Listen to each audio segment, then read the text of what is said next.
How you doing, guys? I just thought I'd put something up for your information. Now, I know that there's many Alba supporters and all the rest of it that are going to vote in this council election. No interest in the council election whatsoever. To be honest with you, I see councils as being local businesses and not a place for little tin gods to play independence or play whatever game they want to play.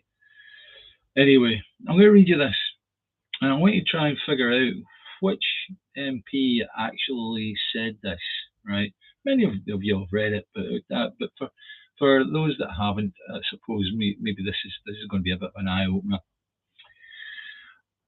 An MP claimed a Holyrood-run independence referendum could be little more than a glorified opinion poll. He also warned that a plan would be boycotted by pro-UK parties and lack validity. The First Minister has said she wants any referendum to take place before the end of 2023, COVID permitting.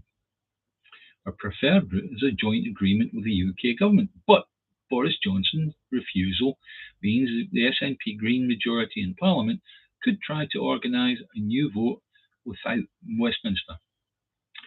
Observers, whoever they are, believe a Holyrood election not anchored by a Section 30 deal with the UK government would inevitably end up in the courts.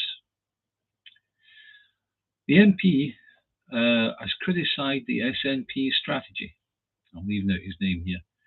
He believes Holyrood has the power to organise a consultative referendum, but questions the value in going down this route.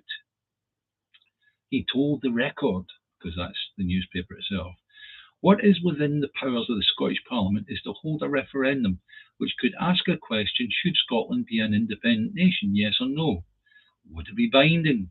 No, it wouldn't, he says. You could either have the gold-plated Section 30 referendum, which is what we had in 2014, agreed with Westminster, or you could seek to have what, to all intents and purposes, a glorified opinion poll. He added, it's a bit more intense than a SurveyMonkey poll, but it won't be any more binding than a SurveyMonkey poll. He said, taking a temperature gauge of the Scottish population would be harder now than a couple of years ago.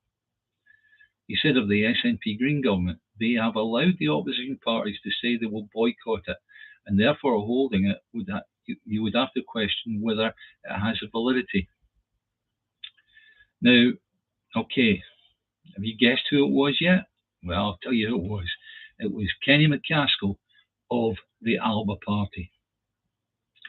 As far as I'm concerned, for anybody to say that the Scottish referendum on independence, where the people vote and people give their settled will, is nothing more than an opinion poll, is wrong. Professor Mark Weller, who was the consultant to the UN on constitutional matters, basically says that we can have a referendum under UN law and it would be recognised internationally. And we don't have to listen to the once in a generation nonsense. Now, I'm going to leave you with that now. And I just want you to realise that the arguments that the Alba supporters are starting to put up are things like, well, what about Catalonia? What about the Luhansk and Donetsk areas of Ukraine? Well, to be honest with you, they weren't countries in their own right to begin with. Scotland was a country. It is a country that is involved in a treaty with another country. It's a voluntary treaty. A treaty can be ripped up by either side. All we require is the go-ahead from the Scottish people to make it so.